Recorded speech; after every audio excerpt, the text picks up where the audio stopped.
Worldwide, we're looking at approximately 350 million people with diabetes.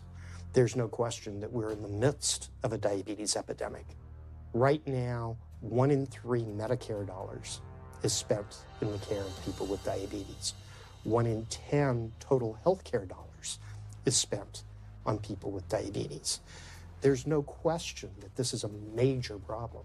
What in particular is the correlation with the diet and diabetes? I'm not going to get into that. Into diet? No.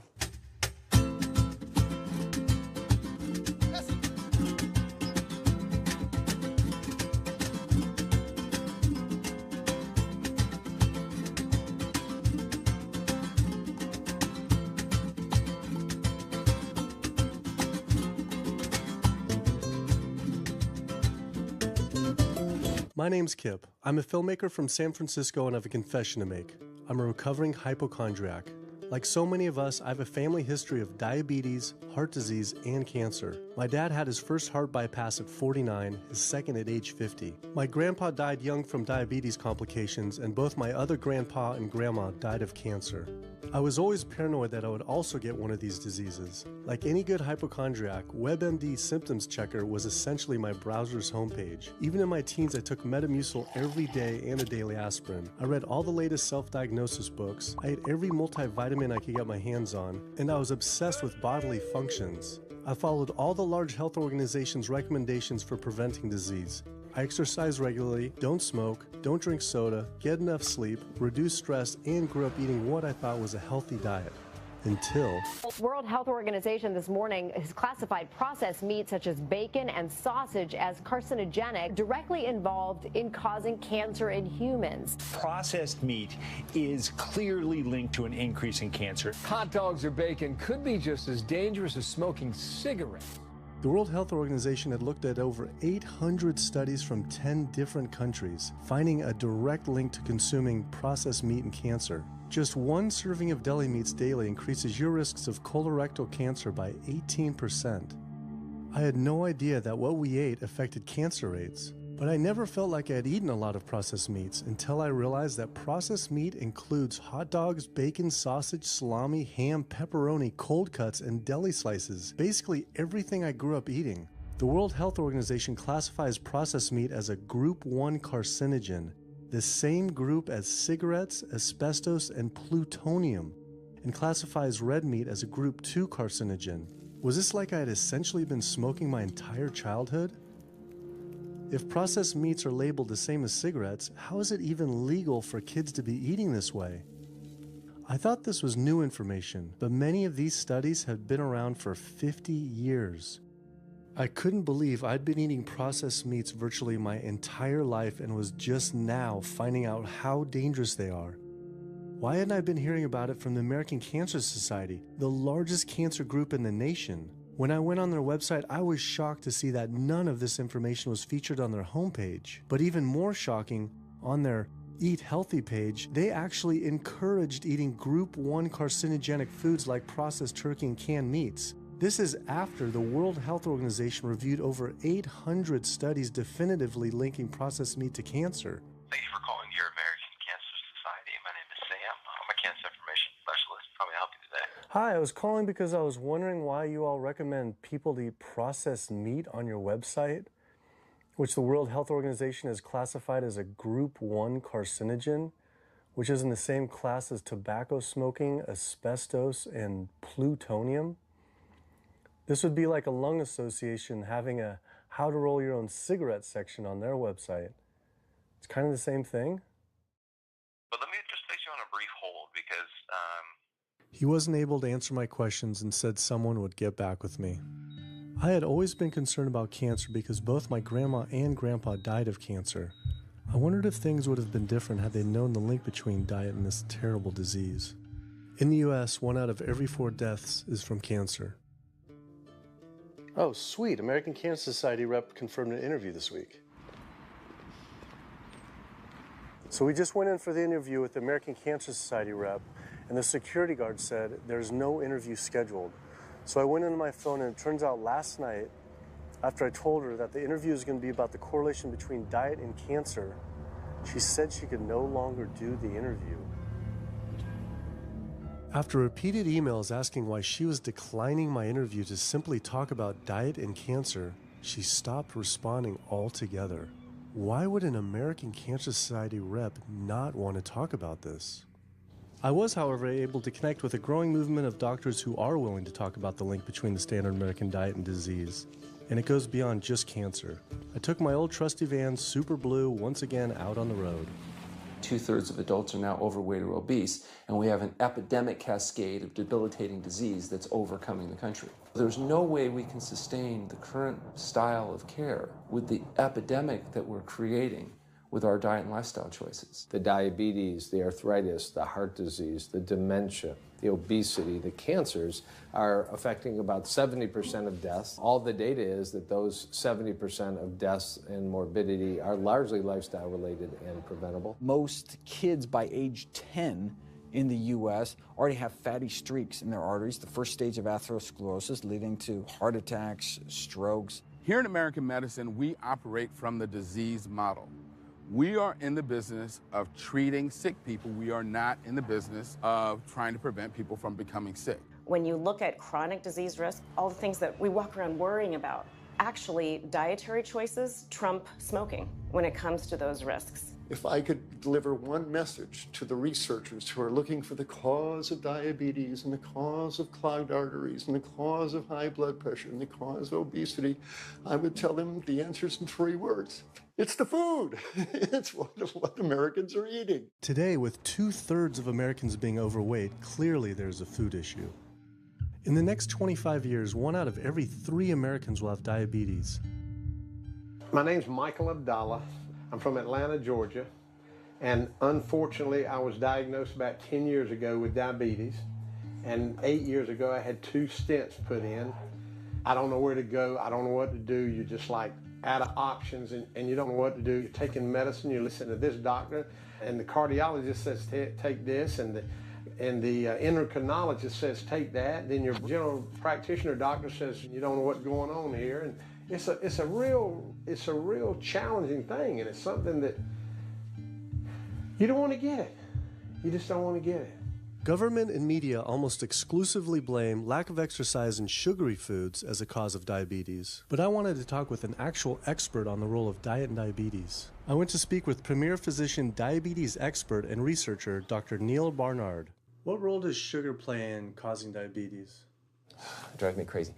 Diabetes is not and never was caused by eating a high carbohydrate diet, and it's not caused by eating sugar. The cause of diabetes is a diet that builds up the amount of fat into the blood. I'm talking about a typical meat-based, animal-based diet. You can look into the muscle cells of the human body and you find that they're building up tiny particles of fat that's causing insulin resistance. What that means is the sugar that is naturally from the foods that you're eating can't get into the cells where it belongs. It builds up in the blood, and that's diabetes. I had never heard that meat was associated with causing diabetes. We had always been told that sugar or obesity caused it. Renowned weight loss bariatric surgeon Dr. Garth Davis, though, agreed. Everyone thinks that you get diabetic because of carbs. They did a huge study in that EPIC study, 500,000 people. Carbs consumption was inversely related with diabetes. In other words, the more carbs someone ate, the less diabetes they had. But meat was strongly correlated. Get that aha moment. The starches, the carbs are good for you. They're not bad for you. This idea that carbs make you fat is utterly ridiculous. Carbs cannot make you fat in and of themselves. We have storage in our muscles and in our liver for carbs called glycogen. So when we eat carbs, we either store it or we burn it. Now, eat fat, that goes straight to your fat. Your body can't turn those carbs into fat unless you're really overdoing the calories. Obesity, it's a death sentence. You're at much higher risk of getting cancer. You're almost certainly going to get diabetes. I mean, no one wants to fat shame, and we all want everybody to be comfortable with our bodies, but this movement to be comfortable with our bodies has made us comfortable with being sick, and that's a huge problem. I go into the hospital and I look around me, people on dialysis, all these sick people, and just about every disease in there is because of what people are eating. Here's the thing. If I eat a sugary cookie, The sugar lures you in like the Trojan horse, but waiting inside that cookie is a huge load of butter or shortening, and that's what fattens you up, and that's the part that leads to the diabetes. It's the fatty foods, not really so much the sugar. It's not that sugar is good for you. There's no nutrients in it. It's excess calories. But when you eat sugar, you don't get inflammation right away. When you eat sugar, you're not getting plaques forming in your vessels. When you're eating sugar, your body's going to store most of it as glycogen or burn it as calories. And so this focus on sugar has taken all the focus off meat, dairy, eggs, pork, turkey, chicken. People need to understand, if their child gets diabetes, you've just taken 19 years off their lifespan. We're talking life and death. I realized there was so much more about diet and disease that I hadn't ever learned. It felt as if this information had been practically withheld. Processed meat causes cancer. Sugar doesn't cause diabetes. I had doubt about the claims these doctors were making, so I did some searching on my own. Harvard researchers looked at 9 prospective studies finding that just one serving of processed meat per day increased risk of developing diabetes by 51%. The link between eating meat and developing diabetes became undeniable. But when I went on the leading diabetes organization's website, the American Diabetes Association, not only did they not have this information front and center, they were featuring recipes for red and processed meat. And on their recipes for healthy living, they had bacon-wrapped shrimp? What the hell? All right, send an email to American Diabetes Association, see if they'll get back to us. As destructive as diabetes is, it pales in comparison to heart disease. Over 17 million people die every year from cardiovascular disease. It is the leading cause of death around the world. Nearly 1 out of every 3 people will die from this disease. The amount of people who die from cardiovascular disease is the equivalent of 4 jumbo jets crashing every single hour, every single day, every single year.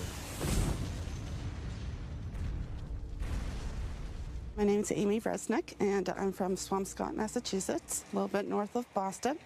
And I recently went to my doctor for asthma because I had a very hard time breathing. And while there, she did some blood work, and one of the tests was C-reactive protein. And on a scale there was a scale of 1 to 3, 1 being low for cardiac event, 3 being high for cardiac event, and my number was 10.82. What does that mean? That means I am on the road for a heart attack, and she said probably within the next 30 days. 30 days? 30 days, if I'm going the way I was going. I take this for my heart arrhythmia, take this for pain, oxycodone for pain, and lorazepam for stress, cyclobenzaprine for a muscle relaxer, also take Topamax and Prozac, and I also use a CPAP machine to help me breathe, and my asthma has been so bad this past year, I use it during the day as well to get some air. I am tired when I wake up, I'm tired during the day, I take a nap, I'm still tired, I can't breathe, and I know I need to make a change for my health, or else I'm not going to be here for my family. When we speak of heart disease, I would say the role of alcohol is pretty small. The role of sugar is very small too. Smoking is big, but the good news is that most people have quit or never did smoke. The problem with animal-based diet, its contribution to heart disease is huge and it is pervasive. All this expensive imaging, procedures, bypasses, medication, none of which has one solitary single thing to do with the causation of the illness. So you die of a completely benign foodborne illness that never had its causation treated. When we eat these kind of dead meat bacteria toxins, within minutes, you get this burst of inflammation within your system such that you basically paralyze your arteries. You get this stiffening of the arteries, their inability to relax normally in half. So it's not like decades down the road eating unhealthy, there'll be some damage. No, we're talking damage right then and there within minutes of it going into our mouth. Many people are given the diagnosis of Alzheimer's disease when it's not true Alzheimer's at all. The vast majority of people suffer dementia due to their tiny blood vessels in their brain clogging up up and their nerve cells being shortchanged of oxygenated blood. And guess where that blood vessel dementia comes from? Those little tiny arteries are clogging up from that steady stream of fat, cholesterol, etc. It's really quite clear from the standpoint of cancer and the standpoint of cardiovascular disease that animal protein plays an enormous role. Is chicken better? It's a question of whether you want to be shot or hung. The flesh food that I would eliminate from the American diet would be poultry, would be turkey and chicken. A brilliant advertising campaign has convinced people that, oh, it's white meat, it's healthier. The leading source of sodium in the American diet for adult is chicken. It can be labeled all natural chicken, but be injected with the salt water, I think up to 800 milligrams of sodium. Heterocyclic amines are clear-cut carcinogens, and they can form in any kind of meat as it's heated, as it's cooked. But by far the biggest source is chicken. We sent researchers into fast food and family restaurants. Not only were there carcinogens in every single restaurant, but we found them in every single chicken sample that we took. If somebody brings their family in and they're buying a bucket of chicken, nobody tells them that there are carcinogens. If you're selling carcinogens to people, you've got to warn them that they're in there. But the American Cancer Society encourages people to switch from red and processed meat to chicken. Why would the American Cancer Society tell people to switch from eating one carcinogenic food to another when a Harvard University study showed that men with prostate cancer who eat large amounts of chicken increase their risk of the disease progressing 4 times? The number one dietary source in America of cholesterol is chicken because of the volume of chicken. You know, chicken's become grilled chicken and organic chicken. It's machismo, but it has nearly as much cholesterol per gram as red beef. So just on sheer volume, it's the number one source. Yeah, eggs being close behind. I'd never really thought about eggs much. I just thought of them as a standard part of a healthy diet. But then I found a study suggesting that eating just 1 egg a day can be as bad as smoking 5 cigarettes per day for life expectancy. The yolk of a hen's egg is the most concentrated glom of saturated fat and cholesterol. It is made to run a baby chicken for 21 days with no outside energy. It is pure fat and cholesterol. And when we put that into our bloodstream, it coats our red blood cells. Our blood gets thicker and more viscous. It changes our hormone levels. It raises our cholesterol levels. There's nothing healthy about eating the yolk of the egg. But I thought cholesterol and saturated fat wasn't an issue anymore. You know, these saturated fat studies that have come out trying to vindicate saturated fat, this is a campaign by the dairy industry, right? Number one source of saturated fat is dairy. It's not meat. 2008, the global dairy industry got together at a meeting and explicitly, read their agenda, was to neutralize the negative impact of milk fat by regulators and medical professionals, unquote. So what did they do? They funded studies. The main study that started the whole saturated fat media craze was funded by the National Dairy Council. The egg industry similarly funds studies that confuse consumers by making claims that eggs don't negatively affect heart function. That is, only when compared to eating a McDonald's sausage McMuffin? So what they're really saying is that eating eggs is just as bad as eating a McMuffin. When you eat foods like beef or steak or a processed meat, a hot dog, you're not just getting saturated fat. You're also getting other additional toxins that are in that food. There's heme iron, carcinogens, processing chemicals. This is all a lot more complicated than just looking at saturated fat. You know, the strategy is not on making their products any safer. The strategy is to just try to confuse the public, to introduce doubt. You know, there's a famous tobacco industry memo. It's called Doubt is Our Product. That's all they had to do. They didn't have to convince Americans that smoking was healthy, right? They just had to introduce doubt. Then they would win.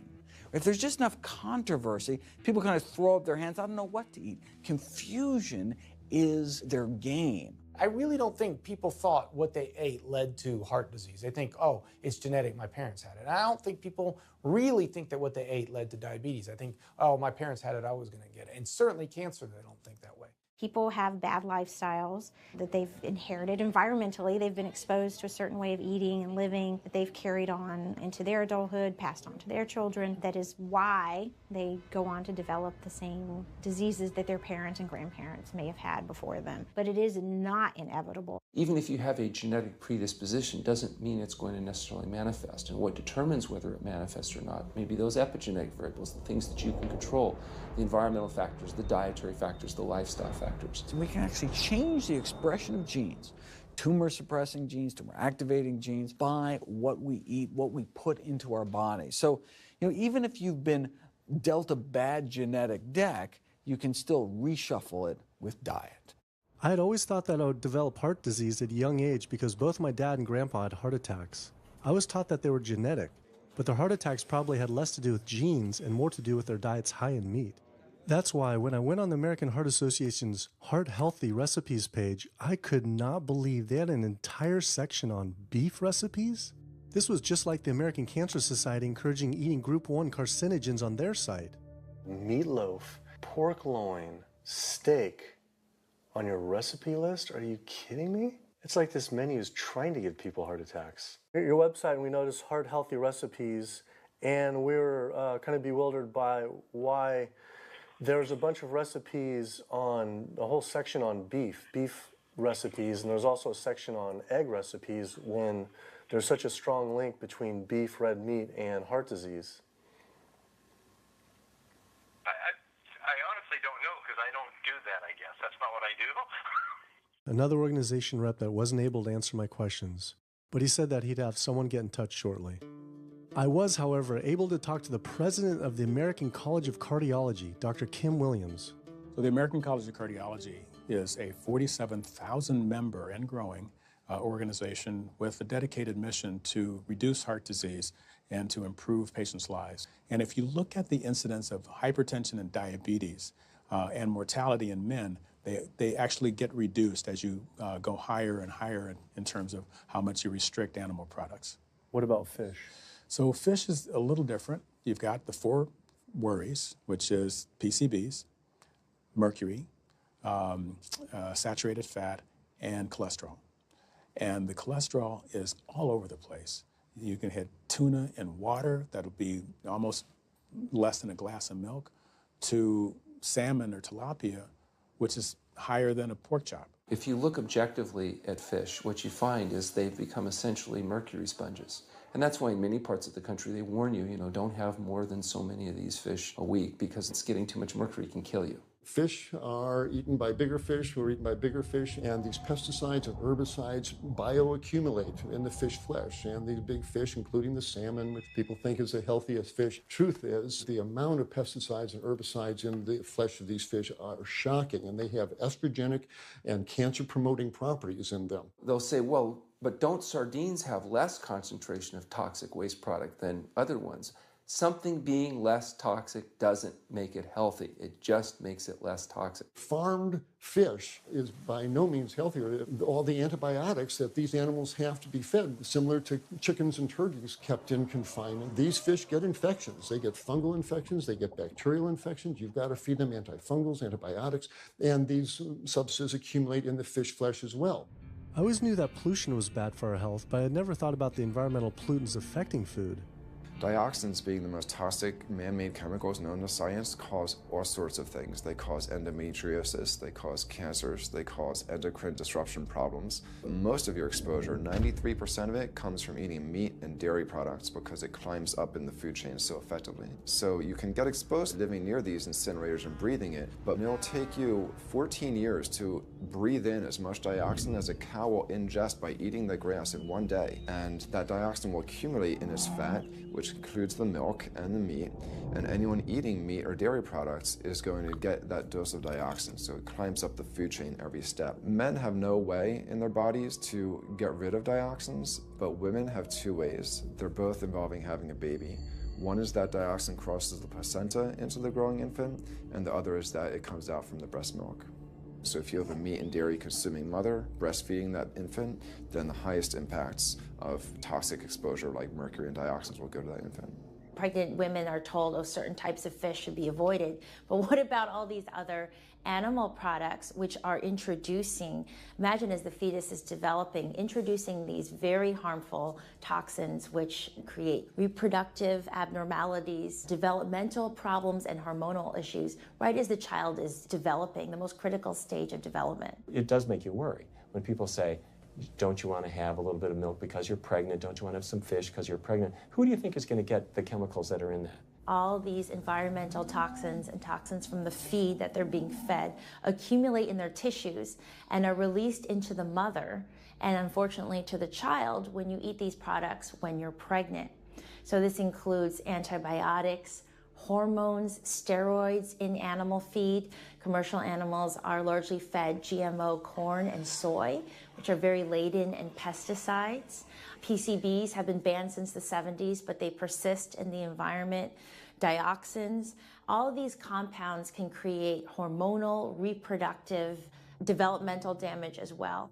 Eating organic beef, poultry, pork, or fish will not help you avoid contaminants like mercury, like dioxins, like strontium-90, because they fall out over all sorts of farm fields and water bodies, and they don't skip over the organic fields. And so really the contaminants are coming in regardless of how these animals are raised. I had always been concerned about the possible health impacts of GMOs, but then found out that most of the world's GMO crops are actually consumed by livestock, with dairy cows consuming the most per animal. This fact, with everything I'd learned about bioaccumulation, made dairy terrifying, especially considering how much cheese I ate in my life. Cheese is an amazing product when you think about it. It's probably one of the single best foods at compromising health that you're going to actually feed to people. Think about it. You've got an animal product, so you've got all the issues of biological concentration. You have a highly processed food product, and not only does it have naturally a lot of saturated fat, but you put a lot of salt into it. There's a strong link between dairy foods and autoimmune diseases, and so that can show itself up as excessive production of mucus and exacerbation of asthma in kids who are prone to that, and even adults. And also there's an association between dairy foods and multiple sclerosis and type 1 diabetes, which is an autoimmune disease, and other rheumatologic problems. Cow's milk is baby calf growth fluid. That's what the stuff is. There's absolutely no child or human on earth who actually needs the milk of a cow any more than they need the milk of a giraffe or a mouse. Most people in the world are lactose intolerant. I mean, that's the normal state of affairs. Why would your body create this enzyme to digest lactose after weaning, after infancy? It doesn't make any sense. 73% of African Americans are lactose intolerant, 95% of Asians, roughly 70% of Native Americans, and about 53% of Hispanic Americans are lactose intolerant. Our government is encouraging Americans of color to eat foods that it knows is going to make them ill. Ultimately, what that boils down to is the government is telling me as an African American to eat food that's going to make me ill for no health benefit so that it will benefit dairy farmers. That's a form of institutionalized racism. Yeah, milk is a risky food for human consumption. As a pediatrician, I see on a daily basis children suffering from conditions that are linked or associated to dairy consumption, such as eczema, acne, constipation, acid reflux, iron deficiency, anemia. Cow's milk protein is the most allergenic food. People say, well, no, I want hormone-free, not injected with bovine growth hormone.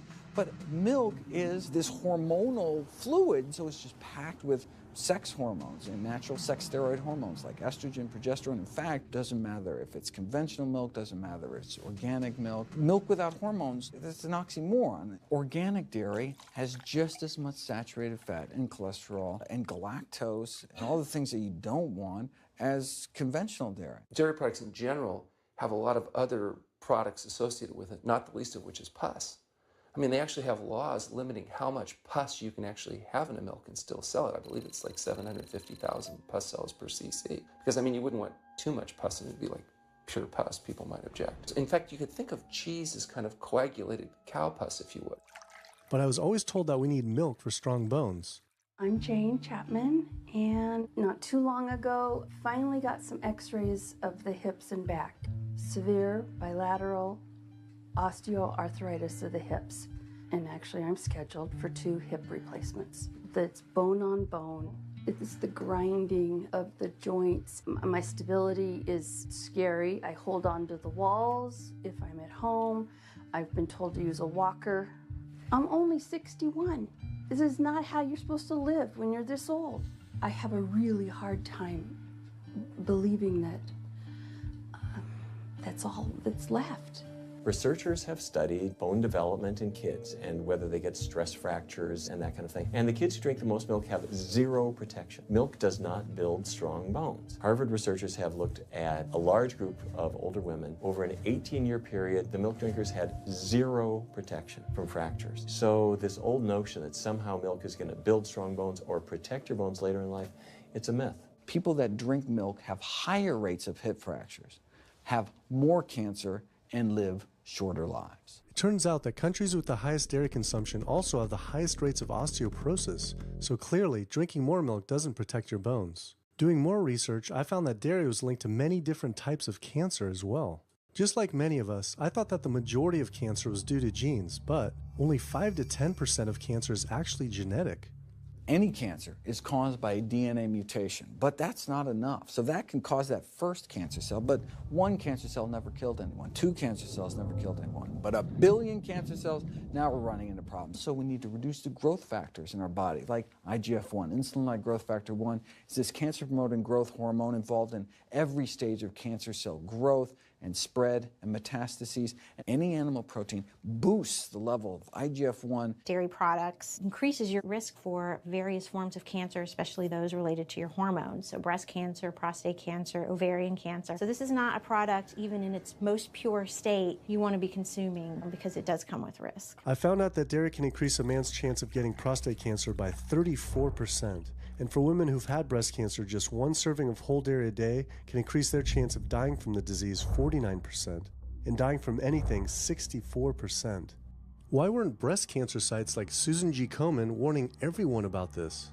For calling Susan G. Komen, this is Jocelyn. How may I help you? Okay, so we're wondering why you don't have a huge warning about the dangers of consuming dairy on your website when there's a direct link to breast cancer. There was a study published in the Journal of the National Cancer Institute that found out women consuming dairy who has had breast cancer increases their risk of dying of breast cancer 49%. I was wondering why it's not on your website. We cannot answer these types of questions. Once again, another health organization rep saying someone else would have to answer my question. Rather than risk being stood up again, I went straight to the local Susan G. Komen chapter to see if they would answer my questions.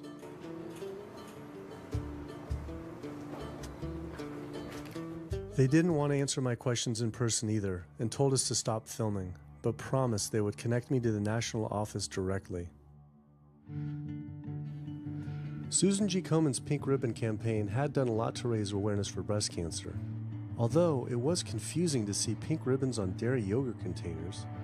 Breast cancer can be prevented with a healthy diet and lifestyle, but we're not. We're talking about pink ribbons and putting all the money into research for the cure. I, for one, know that I would want my daughter, my mother, me, I want to focus on not getting to that point, and that's where I would like to see more energy and effort put.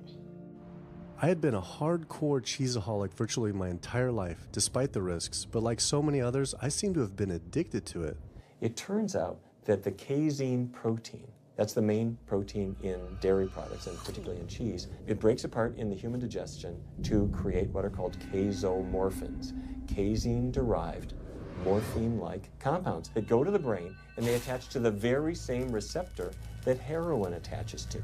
Don't get me wrong, they're not as strong as that, but they are strong enough to make you come back again and again and again, despite the fact that you're gaining weight, you're more unhealthy than you've ever been, but that cheese just calls out to people. Casomorphin may play a role in SIDS, and sudden infant death syndrome, may play a role in autism. This is one of the reasons why we don't want infants drinking milk from cows. Human breast milk has 2.7 grams of casein per liter, compared to 26 grams per liter for cow's milk. That's practically 10 times more. No wonder it's so addictive. This talk about addiction made me think about all the drugs animals are fed. I went to the headquarters of the Center for Food and Safety, the nation's leading FDA government watchdog group, to see how concerned we need to be about drugs in our food. So that we know of, there are at least 450 different drugs that are administered to animals, either alone or in combination. These drugs are given to animals for a variety of reasons, very, very few of which are actually beneficial to consumer health. We've got drug companies that work real hard to make sure they can sell lots of drugs to people raising cows, pigs, and chickens. The pharmaceutical industry sells 80% of all the antibiotics that it makes in the United States to animal agriculture. Antibiotic residues are found in meat, other antimicrobials are found in meat, there has been ractopamine found in meat, there's been hormones found in meat. So right there you're talking about 4 different drugs that could be, in the same piece of meat.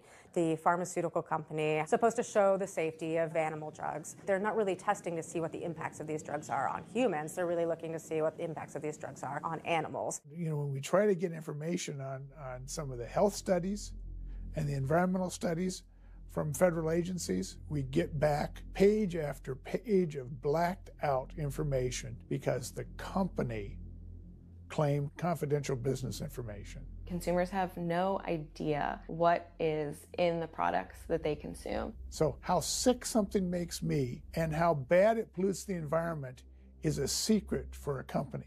In the animal agriculture industry, as in the tobacco industry, these companies really have a vested interest in making sure that the public doesn't have information about their effects and what risks are really posed to consuming them. You have this system where animals are living in their own waste. They're living next to animals that are sick or even dead, and they're stuck in cages with these animals. That bacteria tends to spread, so that the pathogens that are being created in these filthy conditions are breeding resistance to antibiotics, and the public are becoming exposed to those. We already have people dying from salmonella and other things that you eat. We're having about 3,000 people die every year in the United States. That's more than the number of people that were killed in 9/11 in the Twin Towers in New York.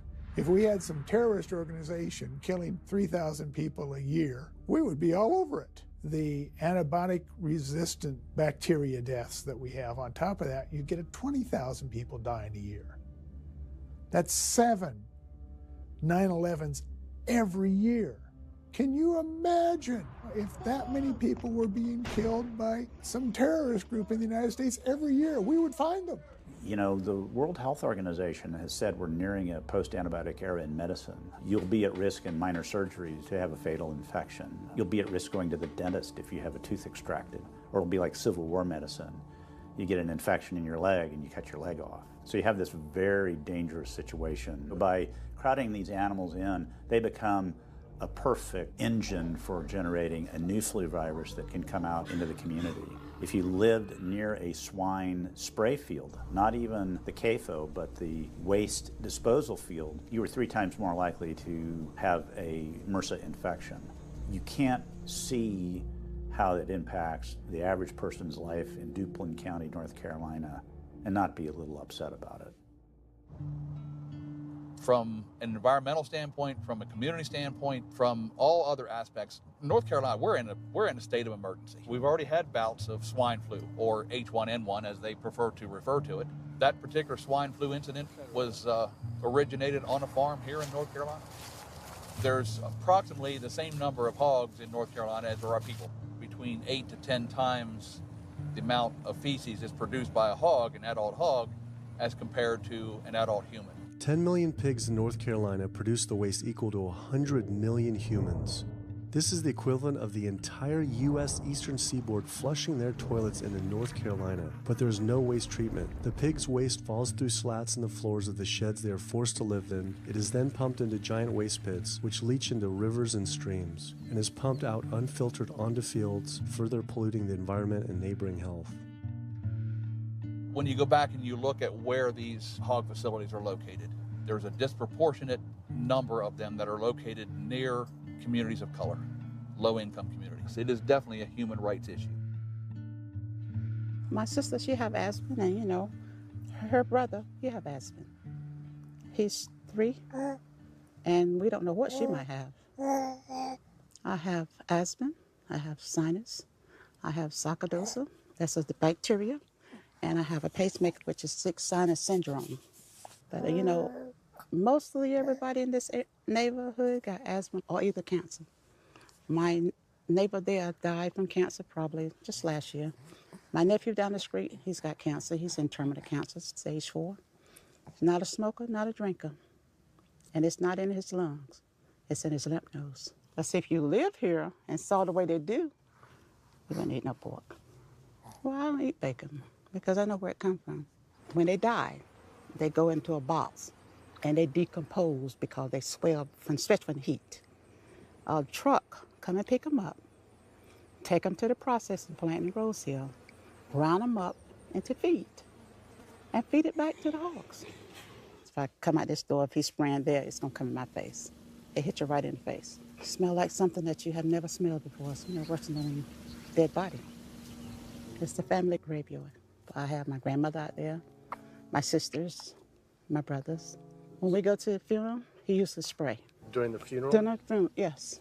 During the funeral. Yeah, he spray. And when the people come, everybody be closing their nose up, saying how it stink. They can want to have a cookout on Sunday, he'll spray. Do you think he does it on purpose? I think so, because he just sprays Sunday. He always sprays Sunday.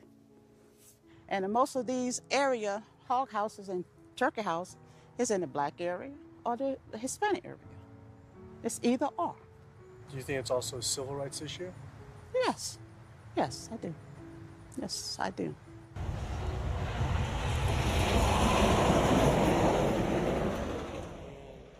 There have been times in the past that I have gotten ready on the Sunday, gotten ready to go to church and come out, and the smell was so strong that I had to go back and regroup because it got in my clothes and I just couldn't go to church smelling like hogs, you know. I just couldn't do it. So I don't think the government cares. They care more about cooperation than do people, individuals. And they're going to keep on. They're going to put more chickens in this state. This is the feast season. You're in capital of the world right here in North Carolina. My state. Look, there's a blue line stream right here come into my property almost, and the Contentment Creek right here. I've seen that blue line stream now filled with feces and urine from that hog pen, and they can say, well, we feed the world. They're not interested in feeding the world. They're interested in making money. You take the money away from them, they'll let the folks starve. Because if you want to feed the world, you can feed the world with more corn, using corn and wheat and stuff like that, and you can meat. Meat is a luxury item. When we're doing things that hurt other people, we're wrong. But a lot of good people will sit there and eat bacon knowing that it's causing someone else to be very unhappy. I woke up the next morning to find the Burden River had experienced another massive fish kill from the pollution running off hog farms. Tens of thousands of fish were washing up on shore. All this talk about health, I realized that I was only focused on personal health. But health started to mean so much more to me. It was about health of my family and our communities. I couldn't under good conscience support an industry that I knew was harming others. Pollution from animal agriculture isn't just an issue in North Carolina, though. Raising animals for food produces more greenhouse gases than the entire transportation sector. It is a leading cause of rainforest destruction, species extinction, ocean dead zones, and freshwater consumption.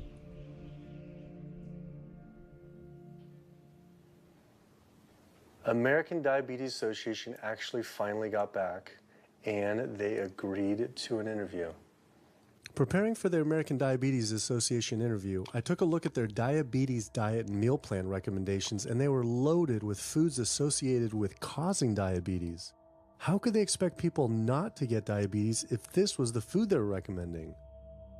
And then, I saw multiple peer-reviewed studies published on the National Institute of Health website showing that a low-fat, plant-based diet was more than twice as powerful at controlling and even reversing diabetes than the ADA recommended diet that included meat and dairy. Well, the mission of the American Diabetes Association is to identify a prevention and a cure for diabetes. But in the meantime, to improve the lives of all people who are affected by diabetes. And what's the best way to prevent this? For type 2 diabetes, it's unclear. We can't prevent type 2 diabetes in everybody. When we're doing the research, we came across a lot of studies that said that you actually could potentially cure or reverse diabetes with a purely plant-based diet. I don't believe there's sufficient evidence to demonstrate that. How does it compare to the ADA diet that you recommend? We don't recommend a specific diet. We recommend healthy eating. The one that's on the website. We recommend healthy eating. Do you have a whole list of exact day-to-day, the meal plan, the whole meal plan? All they are selections of foods to consider. We do not have a diabetes diet. But with that selections, that you consider that plan compared to a plant-based plan? No one's done that study. We found actually some studies that a 74-week study found that low-fat vegan diet versus the ADA plan in type 2. I think we're done here. I'm not going to get into an argument about. Oh no, I was just wondering the studies of if this is true or if it shows that. Any diet works. Any diet works if people follow it. But if it's a diet that's not the proper diet, like if anyone follows a diet that they eat I can't tell you what a proper diet is. I can tell you what an improper diet is. So then we can talk about the good diets. I'm not sure why. I'm not going to get into that. Into diet? No. Why not? If that's where you want to go with this, I'm sorry, I'm not the person that you should be talking to. And why is that, though? If that's what you want to get into, I'm not the person you need to be talking to. Who do we talk to about diet? You can talk to anybody you want. But that's interesting, though. Why not recommend a diet? Because the data don't exist to support it. But if we see data that we looked up that supports it with, like, you know, the NIH, in Europe, the European Association of Studies. We're done. I'm sorry. I'm not going to get into that argument with you. No, it's not an argument. I'm not going to get into the argument. Why is it an argument? It's just talking about in European study of diabetes and other places that have studies, why... There are lots of studies. Why is it even an argument? There are lots of studies in the literature, many of which have never been replicated or, frankly, are wrong. That's why we do peer review, okay? The European Association of Study of Diabetes has been peer-reviewed? I don't know what study you're referring to, and in the absence of being able to see that study, I'm not going to comment. I could show it to you. I'm sorry, I don't have the time for that. I just don't understand why it's an argument, though. Okay.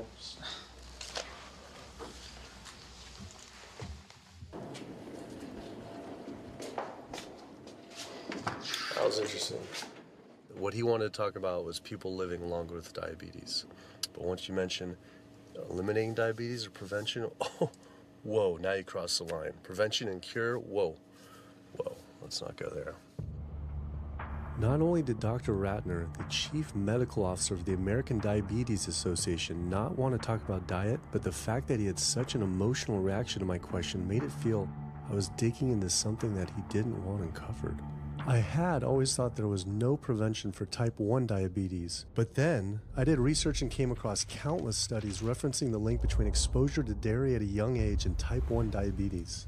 I mean, this is a food made for baby cows. Cow milk protein gets into the bloodstream, and the body says, hey, this isn't supposed to be in the bloodstream. It makes antibodies to the cow milk protein, which then attack the pancreas and destroy the pancreas. How is this possible that ADA wouldn't have this forefront on their website? Why wouldn't they be warning all parents about this, even if there were only a slight chance? Why were they recommending people to actually eat these foods linked to diabetes? It seemed all of the large health organizations were encouraging people to eat the very foods linked to the diseases they're supposed to be fighting against. American Heart Association promoting beef, American Cancer Society promoting processed meat, pink ribbons on dairy products, and bacon-wrapped shrimp on American Diabetes Association. And then it all came together. What if?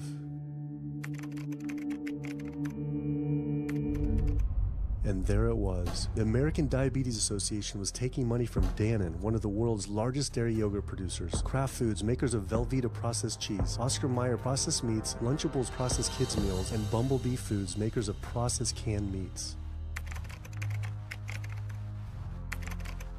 American Cancer Society was taking money from Tyson, one of the world's largest meat producers, and Yum Brand, owner of Pizza Hut, KFC, and Taco Bell. Susan G. Komen was supposed to be fighting breast cancer, was corporate partnering with KFC, Dietz Watson Processed Meats, and Yoplait Yogurt. And the American Heart Association was probably the most disturbing of all, taking hundreds of thousands of dollars from the beef industry, poultry, and dairy producers, and millions from fast food and processed food manufacturers. Every single one of these organizations was taking money from meat and dairy companies that are associated with the causes of these diseases. This would be like the American Lung Association taking money from the tobacco industry. I was sick of not getting answers, so I went to the headquarters of these organizations myself. We have to speak to someone in person. There's millions of people dying from the foods that they're recommending people to eat. I wanted to find out why Susan G. Komen had accepted $35 million from Yoplait when their products can increase a woman's chance of dying from breast cancer 49%. And ask American Cancer Society if taking money from KFC and Tyson was the reason they promote eating meat. But every one of these organizations declined to be interviewed. What's really sad is that we cannot trust information from these leading health organizations like the American Heart Association, the American Diabetes Association, because they are taking money from the very industries who are causing the problems that they're supposed to be helping to prevent. So that makes the truth something that you are not going to be hearing, as far as nutrition goes, from these organizations. Well, that would be the end of their funding, that would be the end of their jobs, that would be lawsuits, they would bring the entire catastrophe down upon their heads, and they would essentially disappear as organizations. This one time I got invited to a charity fundraiser for the American Diabetes Association. And I showed up, and they had a whole buffet, and it was all just animal products. I remember like a big thing of barbecued chicken. And I was like, I stormed out. I said, like, serving chicken at a diabetes event is like serving alcohol at an AA meeting. It just doesn't make sense. We had scheduled to film an interview with a prominent surgeon, but before we could get inside the building, the hospital's media relations manager stopped us. Actually, I understand that Dr. said that you could film here today, but unfortunately that's not going to be able to happen. I know that he advocates for patients changing their diets, but the hospital makes money off these surgeries, and the reality is he does too. So we can't do anything that's going to negatively impact the hospital, so unfortunately you're not going to be able to film here today. I was sickened by how open she was about the hospital being more interested in profits than people's health. But it wasn't just this hospital or these organizations. Even the U.S. government is involved too. Every 5 years, the U.S. Department of Agriculture creates dietary guidelines for Americans. The committee who writes these guidelines has been made up of individuals who have received money from McDonald's, the National Dairy Council, the American Meat Institute, the National Dairy Board, the National Livestock and Meat Board, the American Egg Board, Dannon, candy and sugar companies, Coca-Cola, and Anheuser, just to name a few, which means we are getting our dietary recommendations from the very industries that are killing us. And when the USDA, makes a pyramid or a power plate every 5 years for the American public, they're going to guarantee that on that plate are going to be foods which, when consumed, will result in millions of Americans perishing.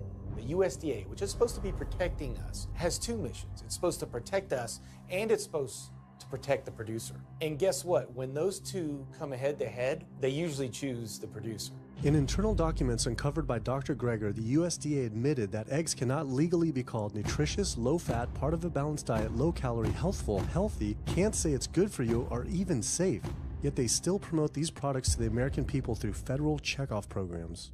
If you ask somebody if they've heard of the checkoff program, the odds are they haven't, although daily they are seeing the messaging that these programs produce. So checkoff programs are responsible for the messages that we see on TV, on the internet, on bus billboards and magazines that say things like, milk, it does a body good, or milk life, beef, it's what's for dinner, pork, be inspired, the incredible edible egg. The dairy checkoff program gave $12 million to Domino's to just market cheese-heavy products. And this is the USDA, this is the government. If you've seen those ads for the Pizza Hut pizza, the stuffed crust, or a pound of cheese, those are all government advertising schemes for the industry. How can we put more cheese on beef? How can we put more milk in a coffee? Things like that to just drive consumption of these just unbelievably unhealthful products. So McDonald's, for instance, has 6 people staffed full-time, according to records we've found, whose salaries are paid for by this government program, but funded by the producers who are regulated by it. And these 6 people sit there at McDonald's headquarters and just come up with ideas. Triple cheese decker McCheese muffin stuffed bacon cheese slider? With extra cheese? Yes. You don't think of it on a day-to-day basis that these are government programs. The Wendy's bacon double cheeseburger, government program. The steak fajita at Dunkin' Donuts, government program.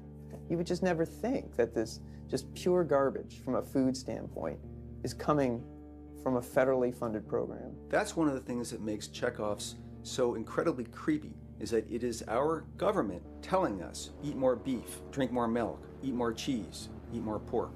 One of the very effective ways that the dairy industry promotes its products is to reach children. because kids are impressionable, they're going to be consumers for their entire lives, and you might as well get them while they're young. So dairy spends at least $50 million promoting its products in public schools throughout the country with posters with people with milk mustaches and messages like milk, it does a body good, or milk life. Targeting young people, right? The tobacco industry had to keep replacing their customers who are dying with new customers. The meat industry knows they have to target young people. That's why we have these foods in schools and marketing messages at a younger and younger age for kids to get hooked on all the wrong kinds of foods. So there's all kinds of parallels. School districts where processed meats are all over the place. Maybe it's going to be bacon on the menu, sausage, hot dogs, or a pepperoni pizza. Any of those things are processed meats, and those are pretty much the worst of the worst with a direct link to colon cancer. And yet you have every day in the schools meal items with processed meats. If the Surgeon General puts warning labels on tobacco because of their cancer risk, why aren't the same warning labels on meat? Based on the publicly available data, we know they spend at least $557 million promoting their goods through checkoff programs. We know that they spend at least $138 million lobbying Congress. We expect that they spend a good deal more than that in figures that simply aren't publicly disclosed. The industry's lobbying power is so strong that they can create laws and push through legislation that doesn't benefit Americans in any way, such as ag-gag laws that criminalize whistleblowing or photographing abuses by this industry. Activists in the U.S. can be charged as terrorists for disrupting the profits of any business that uses animals under the Animal Enterprise Terrorism Act, to the even more ridiculous ones like cheeseburger laws. A cheeseburger law is a law that says a plaintiff cannot recover against a manufacturer, distributor, or retailer on the theory that the food made the plaintiff obese or caused an obesity-related disease. Cheeseburger laws are a direct response to a problem that the tobacco industry has had. Big Tobacco has paid $400 billion to state Medicaid programs. Cheeseburger laws proponents say, we don't want to see the same kind of thing happen to the meat and dairy industries.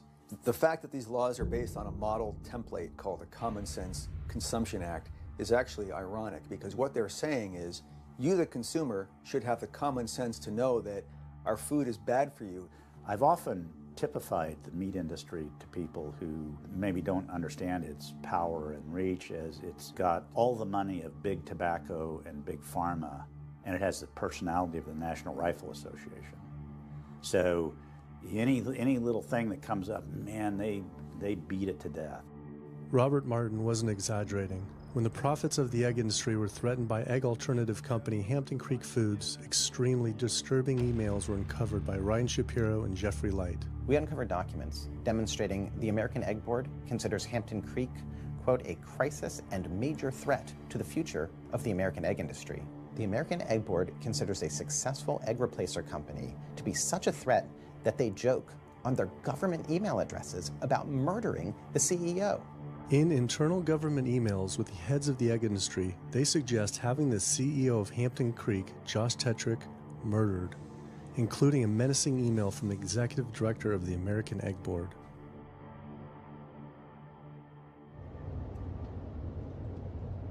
The meat producers don't have to pay for the heart disease or the environmental destruction or any of the other externalities, as economists call them, that their products cause. You know, then there's the whole pharmaceutical aspect of it, and the fact that there's a very strong pharmaceutical industry and lobby that has a huge stake in preserving the status quo. And these chronic diseases, these are the cash cows of the pharmaceutical industry. You have a $5 billion stent industry. Do they ever want to see that go away? We've got a $35 billion statin drug industry. Do they ever want to see that go away? I'm talking about the pharmaceutical industry effectively controls what doctors are told. Most research isn't put into prevention, it's put into the medication that we might use for that particular disease.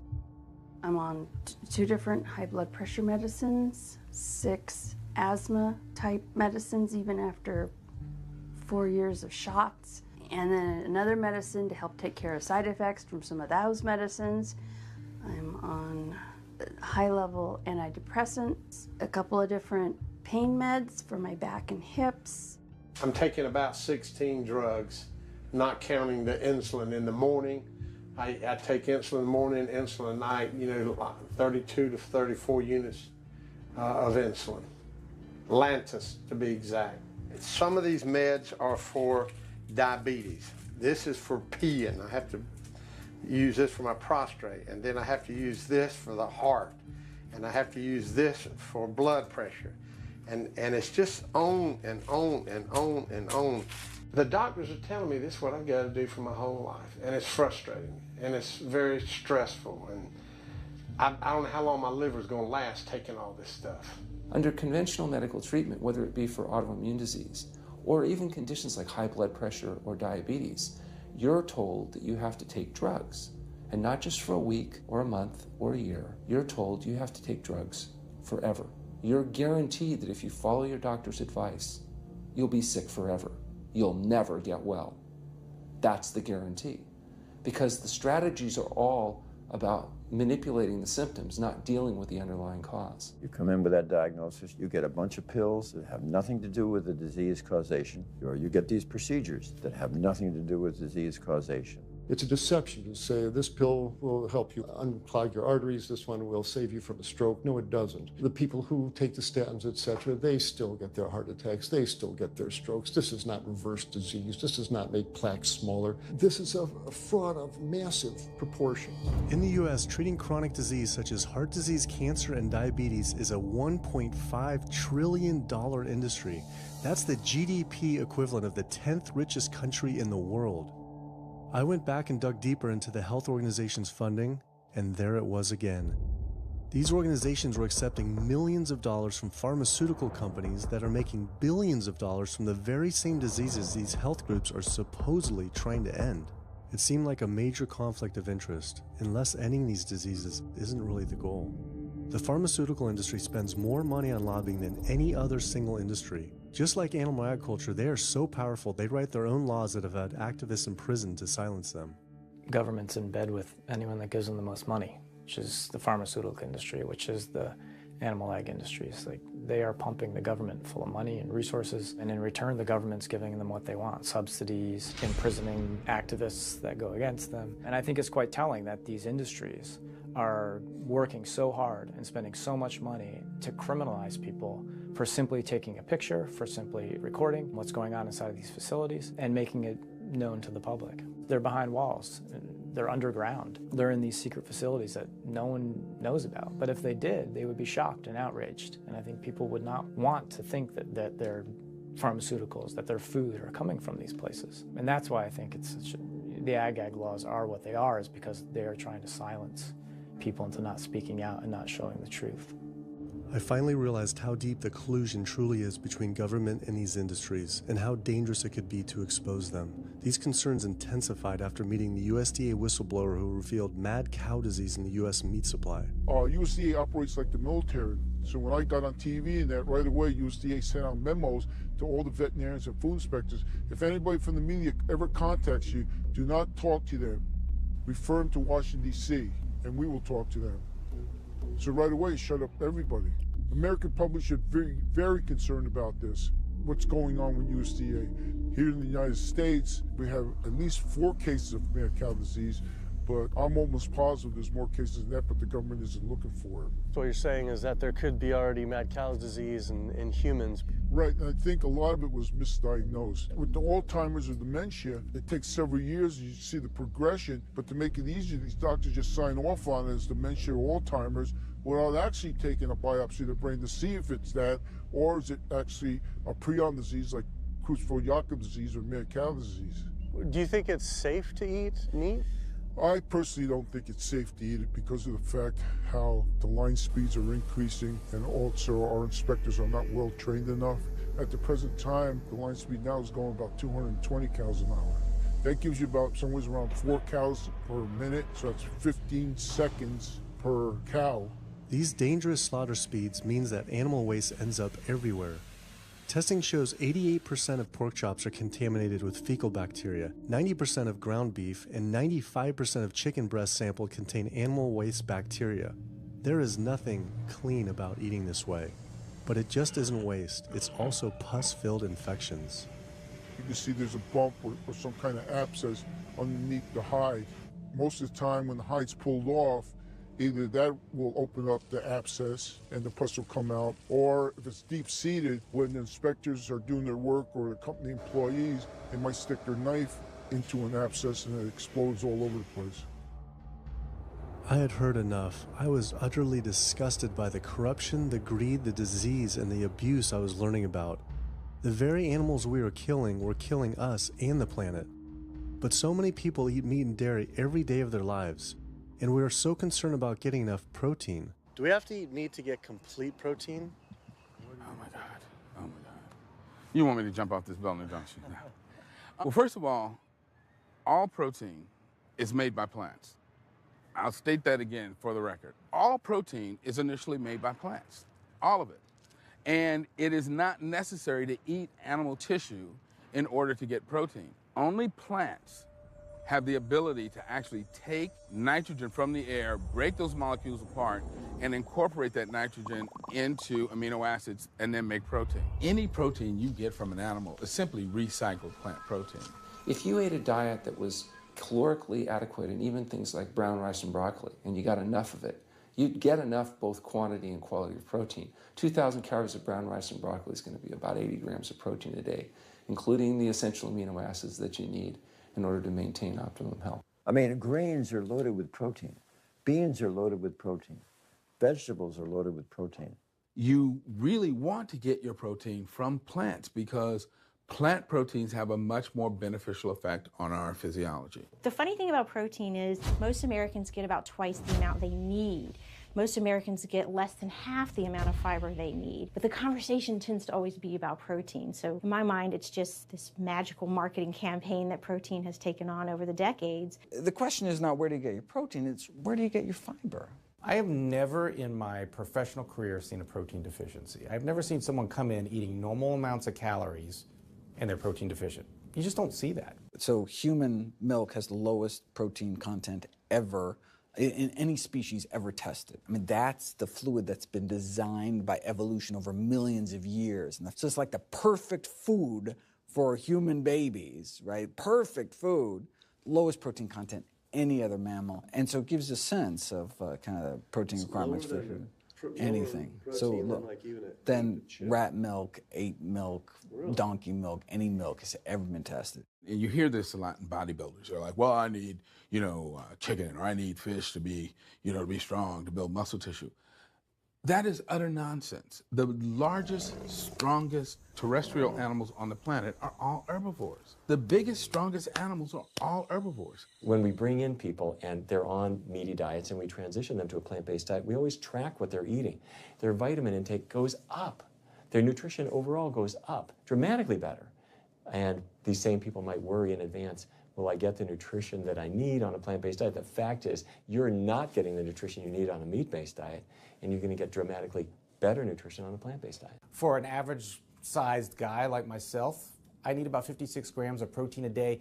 That's optimum. Probably I really need 30 to 40 grams a day. Diets that are really high in these protein create diabetes, create heart disease, create cancer, create the diseases that I'm treating on a daily basis. But this is the opposite of what all the high-protein diet fads say. The food you eat determines the bacteria that live in your gut. While you eat animal flesh every day, you are summoning up bacteria that eat carnitine. And those bacteria will turn that carnitine into a molecule called trimethylamine. Your liver then turns that into trimethylamine oxide. That's a molecule from hell. That molecule drives cholesterol into the artery walls. And the people who are consuming this flesh-based diet are contributing to plaque building up. They may lose weight on this diet, and that's good. But what's happening inside your arteries, paleo friends? What's happening is that plaque is building up, and these are the folks who drop dead at the gym at 39. Boy, he was lean and he looked really good.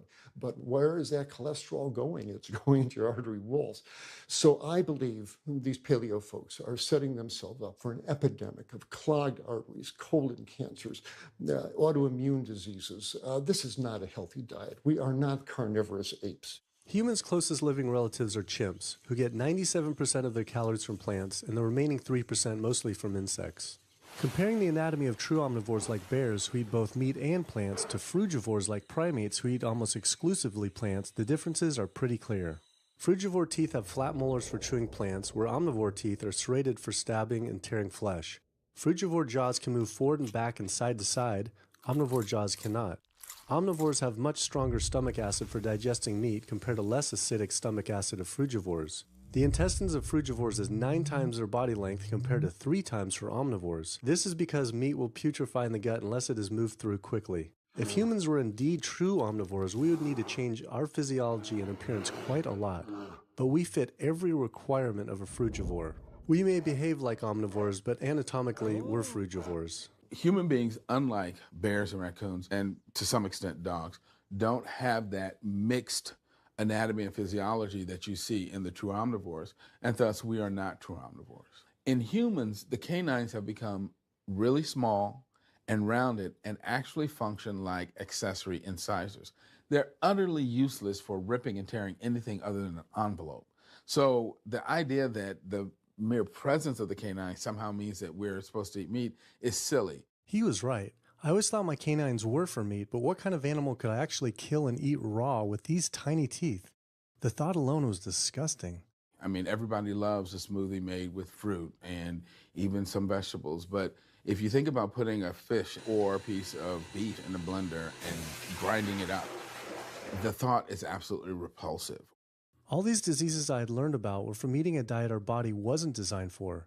What would happen if we started eating a diet our body actually was designed for? The data is crystal clear that you can stop and reverse heart disease with plant-based diets, scientifically shown. I've seen it in my own patients. People who adopt low-fat plant-based diets can actually reverse their heart disease, and that literally means watching the plaque start to go away, something they didn't think could happen. My experience with patients is, and those studies show, that when people adopt a fully plant-based diet, their cholesterol levels plummet within a few days. And if you do blood tests in a couple of weeks, you'll see dramatic improvements. Yes, your numbers are going to look great within a week or two. Your cholesterol can come crashing down. In fact, if you're on medications, your doctor may have to pull off your blood pressure medication so your blood pressure don't drop too low because it can work too good. Like that, the side effect is not having to take drugs. In a groundbreaking study published by Dr. Esselstyn following patients suffering from cardiovascular disease, 99.4% were able to avoid major cardiac events by going plant-based. Because it's not just heart disease. It's hypertension, it's diabetes, it's strokes, it's heart attacks, it's several of the autoimmune diseases, lupus, asthma, GERD, osteoporosis. I mean, there's a multitude of diseases, even rheumatoid arthritis. It can be so dramatic when you see these poor souls with just absolutely crippled with rheumatoid arthritis go plant-based, then they come off their medication. I wanted to follow up with Jane Chapman, who had been suffering from severe osteoarthritis, and I could not believe what I saw after only a few weeks of fasting and changing her diet. So it's so amazing to see like this only a few weeks later. I know. From going from the walker, needing wheelchair assistance at the airport, to strolling down the street, enjoying the fresh air, the sunshine. 2 weeks. It's all it took, 2 weeks to get off all the meds and start to feel the inflammation just kind of drain out of the body, where the movement was much easier. Just a lot of healing occurred very, very rapidly just by doing the right things for your body. When you're treating diseases with drugs, you know, there's one drug you take for cholesterol, a different class of drugs you take for high blood pressure, different class of drugs you take for diabetes. But with diet, a plant-based diet affects all these diseases, one diet to kind of rule them all. The impacts of eating this way go far beyond ourselves. By getting rid of heart disease alone, we would save up to $48 trillion in the USA, 3 times the US GDP. Conditions like high blood pressure, you don't have to take the drugs the rest of your life and be sick forever. What you can do is live in such a way that it gives the body a chance to heal itself. We took 174 consecutive patients with high blood pressure, and 174 people were able to lower their blood pressure enough to eliminate the need for medication. For inflammatory bowel disease like Crohn's, the best remission rates ever achieved through plant-based diet.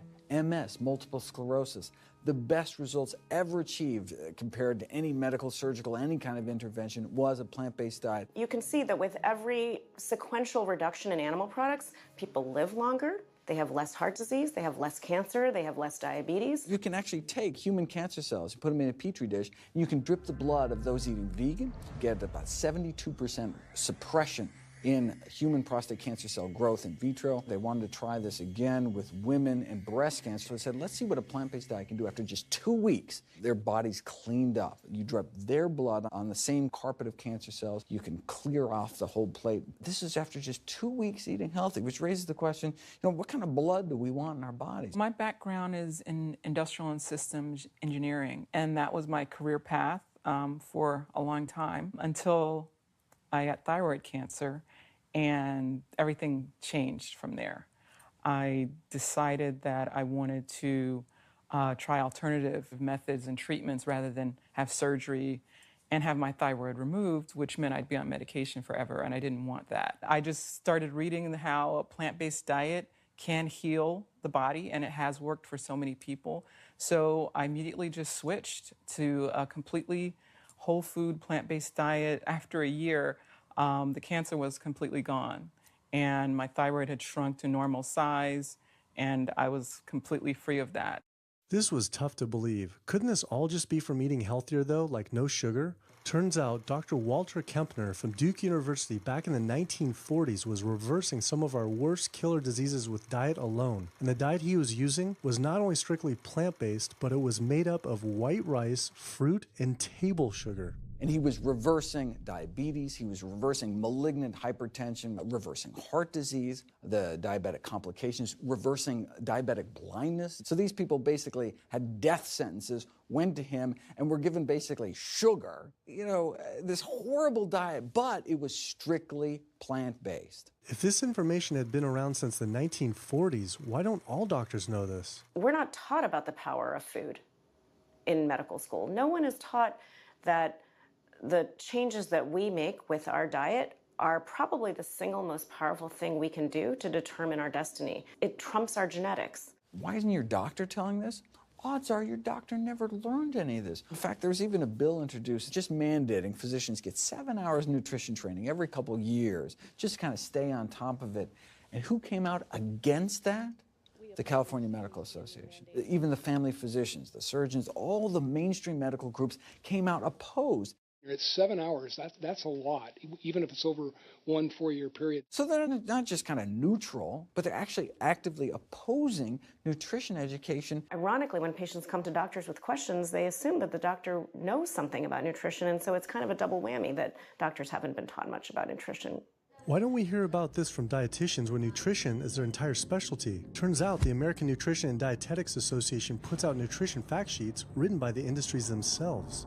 The industries pay $20,000 per fact sheet and explicitly take part in writing them. So you can learn about eggs from the egg industry, and you can learn about lamb from the lamb industry. This would be like learning about the benefits of smoking from the tobacco industry. When people are eating meat, I think of it as a bit like smoking. It's sort of Russian roulette. You may not get diabetes, but your chances of getting diabetes, about 1 in 3. You may not get cancer, but your chances, if you're a man, about 1 in 2. A woman, 1 in 3. Your chances of gaining weight, 2 out of 3. It's not all diet, but most of it is. The best thing that you can do to make sure that you empty all those bullets out of the chamber and you're not taking risks with your health is to get the animal products out of your diet and eat healthy foods. I came to True North to help me with my asthma and to lose a little weight, and it's amazing. Just in 2 weeks of changing my diet, don't have to take any asthma medication, no antidepressants, no pain medication, no heart medication, nothing, no medications at all. And it's just incredible. I was taking Oxy and Advil, and I was taking 800 milligrams of Motrin 3 times a day just to get through the day because I was in so much pain. And now, nothing. Wow. Nothing at all. 2 weeks. 2 weeks, So 14 days. All that medication, you're completely off. Completely off everything. It's just been so frustrating to me because I went to so many different doctors for help, and I tried so many different medications to help me with my asthma, and nothing helped, and I was stuck on the couch for the last 10 months, unable to breathe. And now in 2 weeks' time, 14 days, I'm off my medication, and I can breathe, and I feel good, and I can walk. My life has changed, and it only took 2 weeks of a whole plant-based diet. That's incredible. Yeah. That is incredible. It really is. is. That's amazing. It really is. I feel so blessed and so good and just so happy to be doing this, and I'm hoping that I can be a role model for other people and not be pushy about it, because everyone's going to do it in their own time. But thank God my time is now. So. Thanks. Thanks. As powerful as Amy's story was, I knew for some, eating 100% plant-based would still seem extreme. I think there's this sense that everything's okay in moderation, right? But we haven't seen that moderation works. There really isn't a study that shows that by eating meat and eggs in moderation, you can actually turn your heart disease around and get better. But I know people who've given up meat and they felt sick. Yeah, it's unlikely that anybody's symptoms are caused by a dead, decaying flesh deficiency. The lack of highly processed animal food products in the diet is not going to be associated with the causal factor about why they're sick. There is going to be a reason why they're not feeling well, but that's not going to be one of them. So I've had people go vegan, and they come back to me, and they're like, I'm hypothyroid, and my doctor says I'm hypothyroid because plant-based diet makes you hypothyroid. I'm like, so what does your doctor tell all his meat eaters that are hypothyroid? Boy, what's an animal flesh or dairy that you can't get in plant-based? Cholesterol, heterocyclic amines, E. coli. You know, if you think about it, there is nothing in an animal-based diet that you can't get in healthier form somewhere else. The only other vitamin is vitamin B12. It's not made by plants, not made by animals either, made by little microbes that blanket the earth. So because the way we live in our sanitized world, unless you're eating bacteria-contaminated foods, we need to get a source of B12 from somewhere. And so the healthiest, cheapest, safest source is to get a vitamin B12 fortified food or vitamin B12 supplement, not to get it from meat and dairy. What about people who say they have to eat meat for their blood type or their genes? I mean, it's like I need meat because I'm a Capricorn, or I need meat because I have an A+ blood. I mean, it's like, what do you say? No one has to eat meat. I mean, there's no vitamin, mineral, nutrient that you can't get from non-animal sources. Valentine's Day, I decided to go vegan and give up all meat, which was never in my thoughts in a while, million years, but I've heard so much success from people that are vegan. And so I gave up all animal products whatsoever. I've lost 29 pounds. I've been able to cut my meds in half. I've been able to cut my insulin in half. And now I'm going for the moon. I'm going to cut it all out. In the last 6 weeks, we've just had 3 grandchildren. And my ugly face is going to be around to see them graduate from high school and college. I'm going to be here. My mission is to let everybody know you do not have to suffer from diabetes and cancer and heart disease because someone in your family had it or because the doctors are telling you this is what's going to happen. You can take charge of your health and have a positive outcome just like I did. The reason I'm so committed to this is, my grandmother had diabetes, and I didn't know what I know now about healing the body. And if I did, I feel like she could have lived at least a few years longer. And so it's in her honor that I do what I do. Because I could save someone else's grandmother, aunt, uncle, father from that, So I'm excited about getting the message out there. There's a common belief that eating plant-based is expensive. Not at all. It can be done in a very inexpensive way where you buy foods that are in season and you shop in the bulk bins, and that saves a lot of money. You can eliminate a lot of your expenses on your grocery bill by not buying meat and dairy because those things are expensive. Our meal plan for a family of 4 is $25 per person in the family. 2064 is your total. 2064, whoa. That's for an entire week of food. Really? An exploding movement of elite athletes are utilizing vegan diets to heal injuries, speed recovery times, and enhance their performance. Before I was vegan, I was only bench pressing 315 like 5 times. Then after going vegan, I was doing 400, 425, 465, and I was like, oh my God, this is amazing. I'm vegan and I'm bench pressing 465 pounds. This is ridiculous. And as soon as I went vegan, tendinitis started disappearing. My strength in my right arm started coming back. High blood pressure was going down. You can't be strong and be dying on the inside. That's not strong. That's weak. That's really weak because yeah, you look big and strong on the outside. Yeah, big man. No, but your heart's crying for help on the inside. You're dying.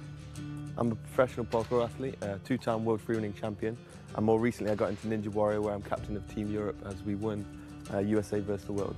For something like Ninja Warrior and parkour specifically, you really need to have a good strength to body weight ratio. So I was carrying mass that I really didn't need. And when I went vegan, I lost 15, 20 pounds. I was more agile, I was more efficient, more stamina in my body. Just that extra bit of pop that I didn't have before, it just gave me that extra strength. So this is a very vibrant way to live. It can enhance you as an athlete. For me, 100% better athlete than I was before. It unlocked a whole new chapter of my training. The science is there, the health is there, the athletes are there proving that you don't need to eat dead animals to be strong, to be healthy. I started working out when I was 47 years old. All the muscles you see, I gained as vegan. I gained 15 pounds of muscles on my body, eating all plant-based vegan foods. All the aches and pains in my body, it just went away. Because I'm not ingesting so many inflaming foods, the acidic foods that animal products are. Gorillas, rhinos, and elephants, they all get their muscles and strength from eating plants. That's what I do. I travel all around the world for my surfing, and I've always been able to eat vegan. I feel like if you want something, you can make it happen. I just don't make any excuses. I would never not be vegan now that I know all the benefits and now that I know how it feels to be vegan. Every aspect of my life has been improved by adopting this lifestyle. I feel better, I perform better athletically, I sleep better, my energy with my kids is better, my focus at work is better, everything is better. My skin cleared up, kept myself trim for 9 years now doing this. All I can tell you is that I felt and I continue to feel better than I ever felt before. My friend Jason Lester and I were the first people to do this challenge called Epic 5, which entailed doing 5 Ironmans on 5 Hawaiian islands in under a week. An Ironman is a 2.4-mile swim followed by a 112-mile bike and then running a marathon, 26.2 miles after that. So we did 5 of those in a row on 5 different islands in a little under a week. Yeah. You almost die? Yeah. Where'd Did you you die? So I guess the famous question, where did you get your protein in there? From plants. Like so many people, I was looking for excuses not to change my diet. But once I finally did, I felt liberated. Within days, I could feel the blood running through my veins with a new vitality. Within weeks, I felt a transformation throughout my entire body and mind. Not only could I survive on a purely plant-based vegan diet, I could thrive. I felt amazing. I competed in my first marathon in 6 years, training half the amount and beat my personal record by 23 minutes. Less than a month later, I did my first full Ironman. Although I could possibly get away with eating a little bit of meat and dairy without ill effects to my personal health, I could no longer willingly support an industry I knew was causing so much suffering to communities, families, and all life on the planet. A whole new world opened up. I felt whole again, connected to a greater sense of what true health is, and where true health doesn't end with me, but begins with us. If people adopted a plant-based diet, the changes we would see in our individual health, in our national health situation, and in this physical environmental world we live in would be so profound. I mean, today, you can say, I'm not going to eat that stuff anymore. It's one thing that I can do myself personally to make a difference. It will give you a greater sense of well-being and happiness when you know that, one, you're not destroying your health every time you sit down to eat, you're not promoting cruelty, and you're not damaging the earth. I don't want my gains to be at the detriment of the planet of other things. And yet, I'm not weaker, I'm stronger. That's the beauty of it. When you're altruistic, when you make choices for the greater good of others, it comes around, benefits me as well. It benefits us all. Studies show that we can not only survive, but we can thrive. I just feel this is a great way to live, not harming other beings when we can be healthy and happier. I love it. It's a great life. I never thought that I could feel this good at this age, and I just want everybody to feel this way. I feel like a 20-year-old. I'm almost 50. Nothing tastes as good as healthy feels, basically. And so the choices that we make every single day, day in and day out, around our food, has the capacity to bring us true health and optimal wellness, not just individually, but collectively, as a species and for our planet. We're not going to live forever, but while we are alive, we can live well. And for me as a doctor, that's what I want to see. Where there's a will, there is a way. And I believe that.